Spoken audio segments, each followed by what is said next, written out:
स्वागत है। खबरों में आगे बढ़ेंगे। राष्ट्रीय मूल्यांकन एवं प्रत्यायन परिषद यानी नेक ने लखनऊ विश्वविद्यालय को ग्रेड A++ रैंकिंग दी है, जो प्रदेशवासियों के लिए गर्व की बात है। लेकिन विश्वविद्यालय को ये उपलब्धियां यूं ही नहीं हासिल हुई हैं, बल्कि इसके पीछे योगी सरकार वन में उप मुख्यमंत्री और उच्च शिक्षा मंत्री रहे डॉक्टर दिनेश शर्मा का भी बड़ा योगदान है।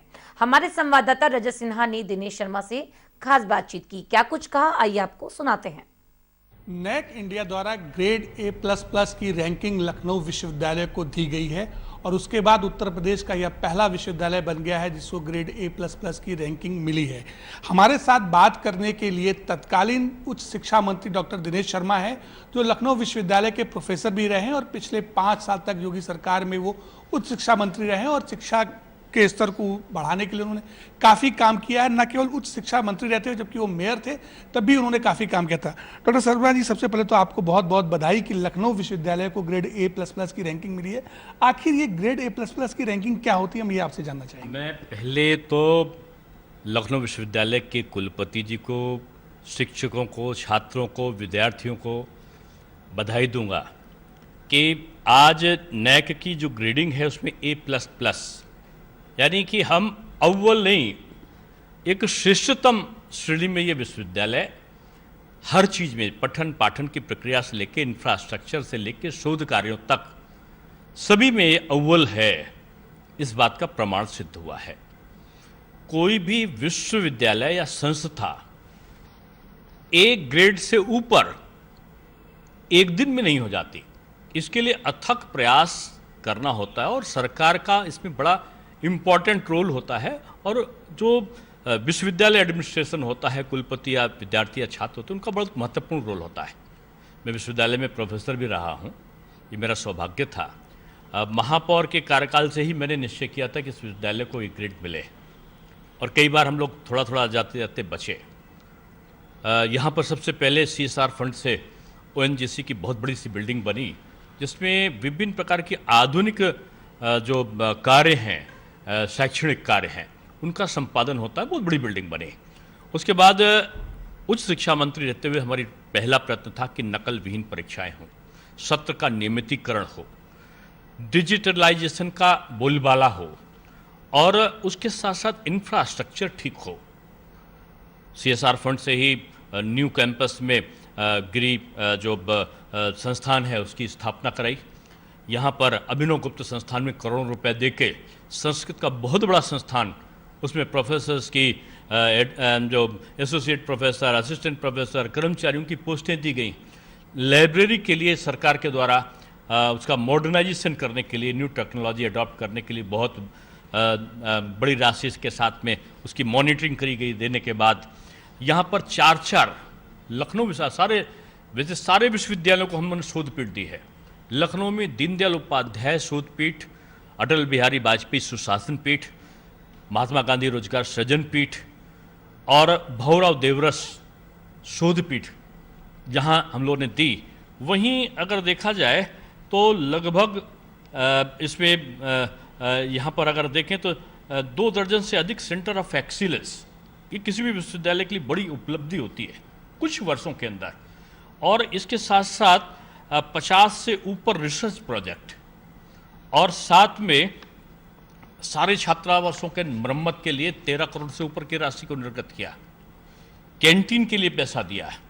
इसके बाद जो ट्रांसफार्मर थे, ट्यूबवेल थे, सीवर की लाइन थी, पाइपलाइन थी, यानी इंफ्रास्ट्रक्चर को ठीक करके खेल का मैदान डेवलप किया। खेल कूद के लिए अलग से फंड जारी हुआ और नई शिक्षा नीति को लागू करने का युद्ध स्तर पर एक हम लोगों ने कमेटी बनाई, जिसको हम लोगों ने बड़े विद्वत लोगों के साथ में बनाई थी। कई वाइस चांसलर्स भी इसमें थे और मुझे खुशी है कि लखनऊ विश्वविद्यालय में यहाँ के प्रशासन के साथ उत्तर प्रदेश शासन और विश्वविद्यालय प्रशासन, कुलपति और उनके टीचर्स ने मिलके तमाम विपरीत परिस्थितियों में 80% से ऊपर का जो नई शिक्षा नीति है, पाठ्यक्रम का परिवर्तन, यहाँ पर नए कोर्सेज को लागू करना, इंजीनियरिंग कॉलेज को खोलना, नए और संस्थानों को खोलना, उसके साथ साथ ऑनलाइन टीचिंग को प्रारंभ करना, डिजिटल लाइब्रेरी।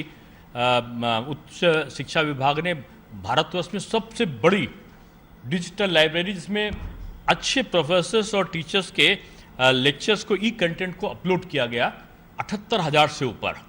उसमें अकेले लखनऊ विश्वविद्यालय के 10,317 ई कंटेंट्स थे।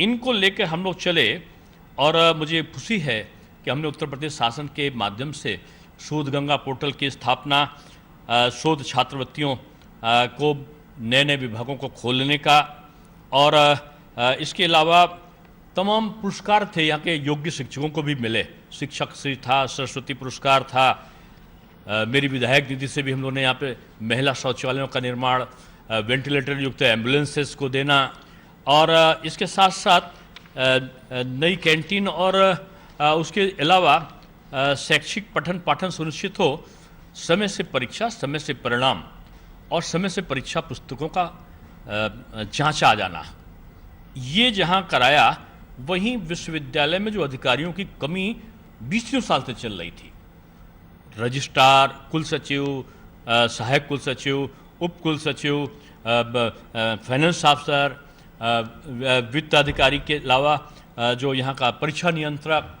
इन सब को न केवल इनकी उपलब्धता कराई विश्वविद्यालय को, बल्कि उनके प्रमोशन जो लंबित थे वो किया।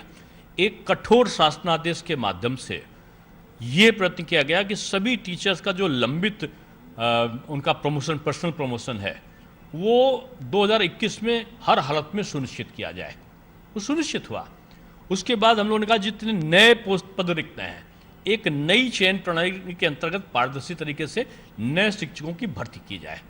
शिक्षकों की कमी को दूर करना, इंफ्रास्ट्रक्चर को दूर करना, शोध प्रोत्साहन को करना और विभिन्न प्रकार के जैसे ऑनलाइन रिजल्ट्स को निकालना, ऑनलाइन आपका डिग्री आदि का वितरण करना, समय से कन्वोकेशन को करना, कर्मचारी आवासों को बनाना, दिव्यांगों के लिए रैंप को बनवाना, छोटी सी छोटी चीज जो नैक जिसको चिक करता था।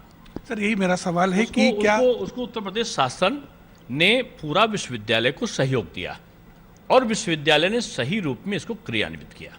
क्या नैक इंडिया ने जो ग्रेडिंग दी है A++ की लखनऊ विश्वविद्यालय को, उसका बेस यही था जो पिछले 5 साल में अपने आपने उच्च शिक्षा मंत्री रहते हुए काम किया लखनऊ विश्वविद्यालय के लिए, और इसी वजह सबसे बड़ी वजह थी। और आज मुख्यमंत्री जी ने भी माना कि पिछले 5 साल में जो शिक्षा के क्षेत्र में उत्तर प्रदेश में काम हुआ है, शायद वही वजह रही कि आज लखनऊ विश्वविद्यालय को AA+ मिला है। मैं तो भले मैं उच्च शिक्षा मंत्री रहा, लेकिन प्रेरणा माननीय मुख्यमंत्री जी की थी और प्रयत्न हमारे कुलपति लखनऊ विश्वविद्यालय, यहाँ के अध्यापक और छात्रों और कर्मचारियों का था।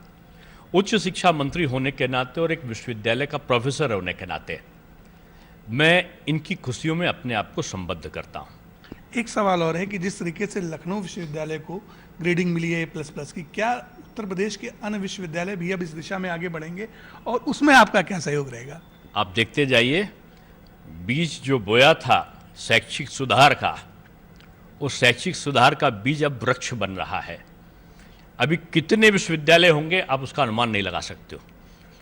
नए 3 विश्वविद्यालय खोले थे, 78 डिग्री कॉलेज नए खोले थे, 78,000 ई कंटेंट्स का डिजिटल लाइब्रेरी बनाई थी और ये शैक्षिक सुधारों का जो क्रम चला है ये सुपरिणाम दे रहा है।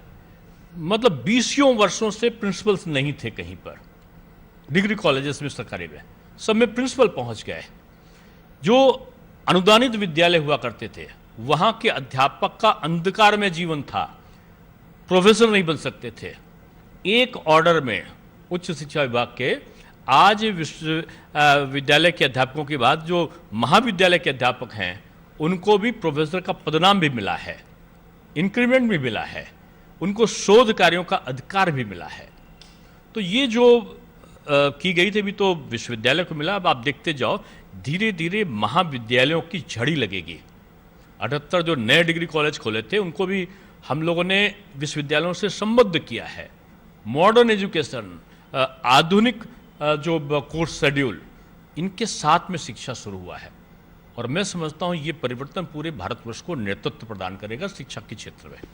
तो ये हैं लखनऊ विश्वविद्यालय के प्रोफेसर डॉक्टर दिनेश शर्मा, जो उच्च शिक्षा मंत्री भी रह चुके हैं योगी सरकार पार्ट 1 में, लखनऊ के मेयर भी रह चुके हैं और पिछले 5 सालों में इन्होंने जो काम किया था, उसका करेंगे उन्होंने जो बीज बोया था अब वो फल देने लगा है और इसी का परिणाम है कि लखनऊ विश्वविद्यालय को नैक इंडिया द्वारा ग्रेड A++ की रैंकिंग दी गई है और आने वाले समय में तमाम विश्वविद्यालय जो उत्तर प्रदेश के होंगे, जो महाविद्यालय संबंध है, उनको भी ये ग्रेडिंग मिलेगी।